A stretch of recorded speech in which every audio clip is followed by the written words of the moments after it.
Les startups sont nombreuses à proposer des offres à valeur ajoutée pour l'industrie. Et parmi elles, Altermaker. Guillaume Joanne, bonjour. Bonjour. Vous êtes cofondateur de Altermaker, qui est éditeur de logiciels d'éco-conception. Tout à fait. C'est quoi la particularité de vos logiciels ? Alors, nos logiciels vont permettre aux industriels, aux entreprises de connaître les impacts sur l'environnement de leurs produits pour ensuite les diminuer. Donc concrètement, en fait, les utilisateurs vont pouvoir renseigner des informations sur les matières, sur les procédés, sur les transports, la fin de vie, l'utilisation.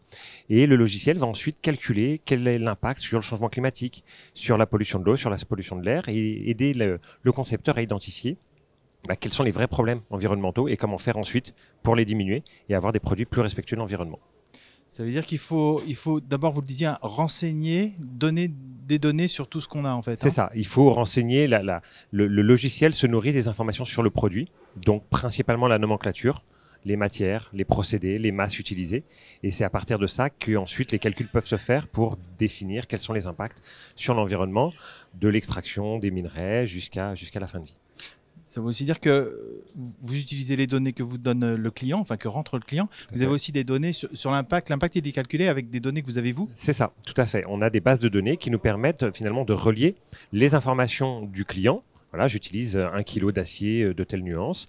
Qu'est-ce que ça veut dire en termes d'impact sur l'environnement, sur l'extraction des matières, sur la préparation de la matière et ainsi de suite. Évidemment, je peux faire des comparaisons entre deux scénarios. Tout à fait. L'objectif, c'est vraiment ça à la fin. C'est plutôt une démarche d'amélioration, dans une logique d'amélioration continue, et donc de pouvoir avoir un état initial, faire des axes d'amélioration et puis comparer quelle est la meilleure solution d'un point de vue environnemental et puis ramener ces informations-là dans le processus de conception pour avoir aussi cette information environnementale au même titre que la technique, les coûts, la qualité, etc. C'est une solution standalone, mais ça peut s'interfacer avec les solutions de PLM qu'on utilise ? Ça peut tout à fait s'interfacer. Voilà, on peut l'utiliser tel quel et puis après, on a des projets avec plusieurs clients où on va s'interfacer avec le PLM, par exemple, pour récupérer de façon un peu plus automatique les informations disponibles. Vos clients, c'est qui exactement ?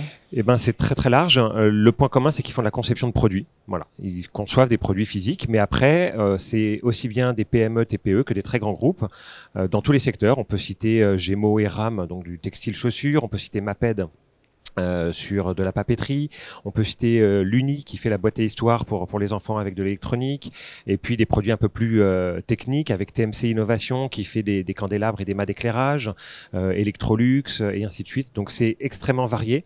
Le point commun, c'est la conception de produits et la volonté de diminuer les impacts de la conception de ces produits-là. Vous avez des chiffres sur ce qu'ont gagné justement vos clients ? Alors non, parce que en fait, ils font toutes les modélisations. Ils ont plein de concepts et après, dans le logiciel, il n'y a pas c'est cette solution-là que j'ai choisie et voilà les chiffres de vente associés. Donc, on ne trace pas ça aussi pour des problématiques de confidentialité pour nos clients. Les résultats, ils les gardent pour eux, mais en tout cas, ils utilisent le logiciel. Voilà, ils utilisent le logiciel et les clients qu'on peut voir de cette manière-là, on voit qu'il y a des vraies améliorations et qu'ils le diffusent et qu'ils le déploient. Si je prends l'exemple de Maped, ils ont commencé avec 2-3 utilisateurs et aujourd'hui, tous les utilisateurs de leur bureau d'études au niveau mondial sont formés et utilisent le logiciel pour la conception de chaque nouveau produit.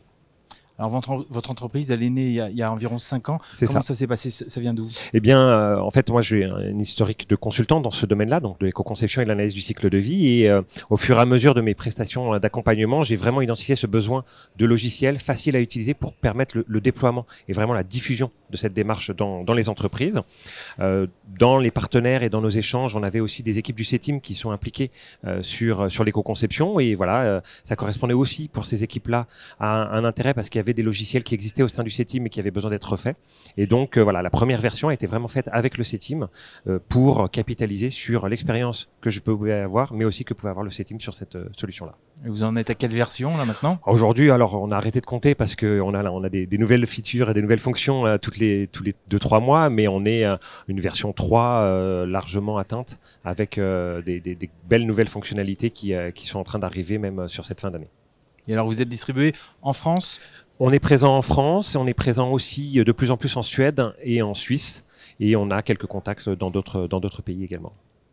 Et la suite, pour vous, c'est quoi ? Enfin, vous le voyez comment l'avenir ? La suite, c'est continuer à aller à l'international, parce que y a un vrai savoir-faire français sur ce sujet-là et on peut le valoriser fortement à l'international.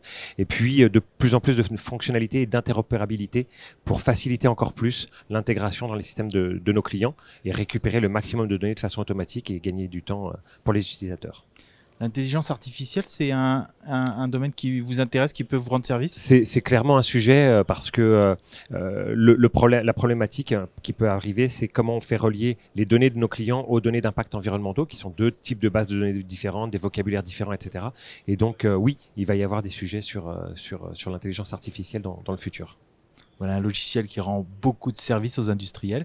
Merci beaucoup, Guillaume Joanne. Merci beaucoup. Et puis au plaisir de vous rejoindre sur l'éco-conception.